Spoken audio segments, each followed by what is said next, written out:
जिला अस्पताल से 4 दिन की बच्ची गायब होने के बाद 7 घंटे बाद बच्ची को सकुशल परिजनों के हवाले किया गया। दमोह जिला अस्पताल में पथरिया निवासी वर्षा सिंह गौड़ की 4 दिन की बच्ची जो लापता हो गई थी, काफ़ी मशक्कत के बाद पुलिस के द्वारा उसे ढूंढ निकाला गया।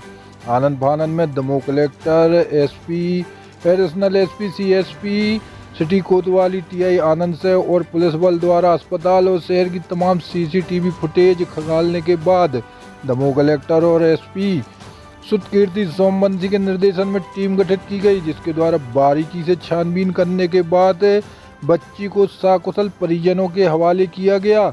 लेकिन अभी भी मामला उलझा हुआ नजर आ रहा है, जिसके द्वारा बच्ची चोरी होने की आशंका बताई जा रही है।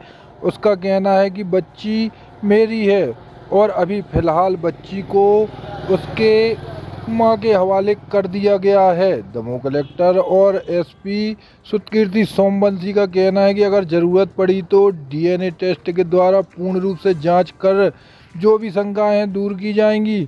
बाकी अन्य कई और मुद्दों पर भी कलेक्टर और एसपी से मीडिया कर्मियों ने बात की। हम आपको बताते हैं क्या कहा कलेक्टर सुधीर कुमार कोचर एवं एसपी सुतकीर्ति सोमवंशी ने। की जांच कराना चाहे करा ले, ये बच्ची मेरी। अब आप कैसे कह सकते हैं कि ये बच्ची जो है वो चोरी हुई है, वही बच्ची? नहीं, ये असर्टेन करने के बहुत सारे तरीके हैं। पहली बात तो ये कि वो बच्ची को यहाँ से लेके गई है, इस पूरे कैमरे के ट्रेसेस में वो बच्ची को ले जाते हुए दिखी है।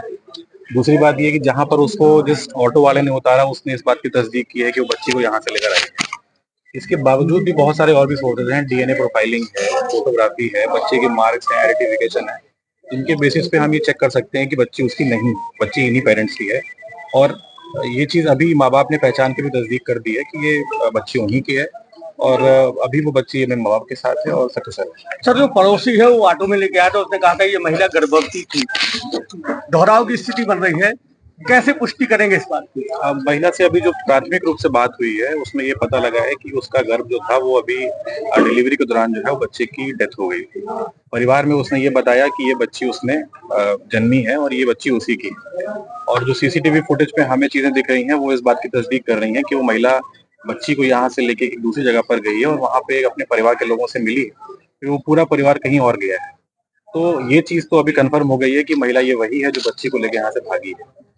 महिला का जो वर्जन है हम उसकी बात जांच फिर से अभी कर रहे हैं।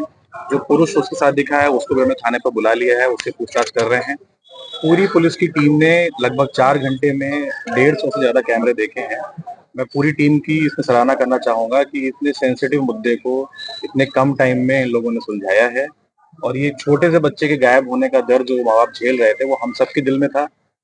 होपफुली ये चीज बहुत अच्छे तरीके से कल्मिनेट हो गई है। तो मैं इसके लिए अपनी पूरी टीम को जो है वो शाबाशी देता हूँ और इसमें मैंने अभी तुरंत ही मैंने 10,000 के रुपए का इनाम घोषित किया है जो टीम को बांटा जाएगा। सर, पूरे तरीके की निर्विवाद इस मामले की पुष्टि करने के लिए क्या इस बच्ची के डीएनए टेस्ट कराएंगे? फिलहाल अभी बच्चे की जो माँ है और जो बच्ची को महिला लेके गई थी उनके बयान को हम चेक करेंगे। अगर जरूरत पड़ती है तो इस चीज से हम मुकर नहीं रहे। अभी आप क्या मानते हैं, बच्ची वही है जो चोरी? हाँ, ये बच्ची वही। बच्चे के पिता ने बोला था कि बच्ची वो नहीं है वहाँ पर। हाँ, देखने के बाद नहीं, ये बच्ची को जब वो लेकर आए हैं यहाँ पर और फीडिंग कर रहे हैं तो माँ ने भी पहचाना है और बाप ने भी पहचाना है। तो मुझे लगता है कि इसमें कोई शक नहीं है।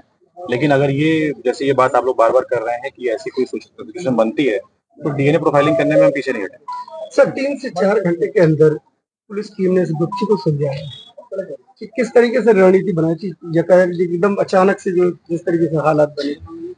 सबसे पहले तो हम लोगों ने इसी चीज पर फोकस किया कि जो सीसीटीवी फुटेज है उससे उस महिला की शिनाख्त की जाए कि जो बच्चों को लेके गई है, बच्चे को लेके गई, वो कहाँ गई है। और आमतौर पर इस तरह की घटनाओं में सीसीटीवी का जो रोल होता है वो बहुत इंपॉर्टेंट होता है। और लकीली हॉस्पिटल कैंपस के अंदर और जहाँ कहीं भी वो महिला बाहर जाती हुई दिखी है, हमें फुटेज मिलते गए और हमने उसको फॉलो कर लिया। इसके अलावा जो हमारी टीम थी उसमें ये लोग एक्सपर्ट हैं कैमरे देखने में, कुछ लोग उनको लगाया गया था कि उनको पता होता है कि किस टाइम फ्रेम में किस तरीके से वो फुटेज देखनी है और आगे बढ़ना है। तो ये बहुत ही अच्छा एक एफर्ट था पूरी टीम का और जो बच्चे को सफलतापूर्वक लेके आए। सर, पूरी घटना क्या है? मतलब आम आदमी जिसको समझ जाए कि मिले क्या ये जो महिला थी ये पथरिया में इसने बच्चे को जन्म दिया था। बच्चे की तबीयत खराब हुई तो बच्ची को यहाँ पर चेक करवाने के लिए लेके आई थी। ऑब्जर्वेशन के लिए डॉक्टर ने उसको भर्ती किया है।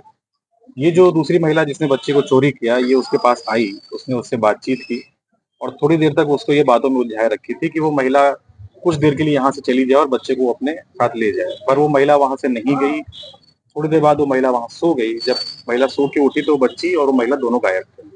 उसके बाद हमने कैमरे चेक करवाने शुरू किए। कुछ लोगों से सूचना आई कि वो महिला जो है हॉस्पिटल के बाहर निकल चुकी है।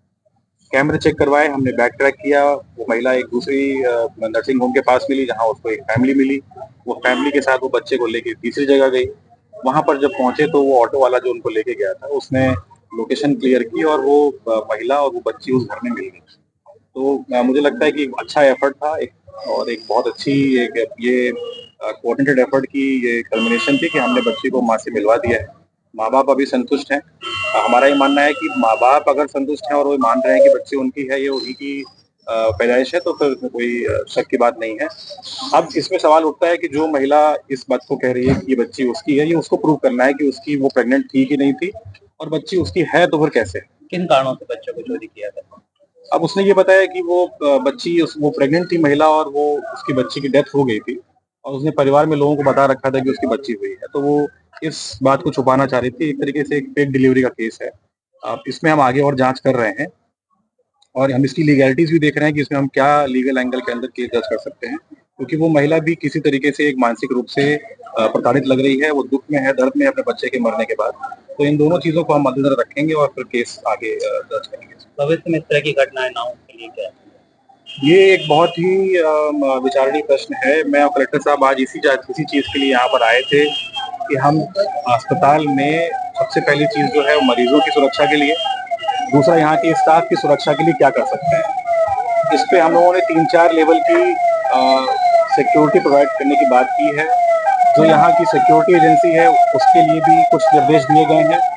जो यहाँ के हॉस्पिटल का स्टाफ है उनके लिए क्या निर्देश हैं, शराब पी के आने वालों के लिए क्या करना है, जो एक से अधिक लोग आ जाते हैं अटेंडेंट बन के उनके लिए क्या करना है, कितनी एंट्रीज हैं, कैसे हॉस्पिटल के अलग अलग वार्ड को सेग्रीगेट करना है, इन सभी के बारे में एक हॉस्पिटल का सिक्योरिटी ऑडिट होगा और एक हमारा सिक्योरिटी ऑडिट होगा। उसके बाद दोनों को मिला के हम एक सिक्योरिटी प्लान बनाएंगे और मुझे लगता है कि हम 3 से 4 दिन में इस चीज को पुख्ता रूप से यहाँ पर डिप्लॉय कर देंगे। Thank you.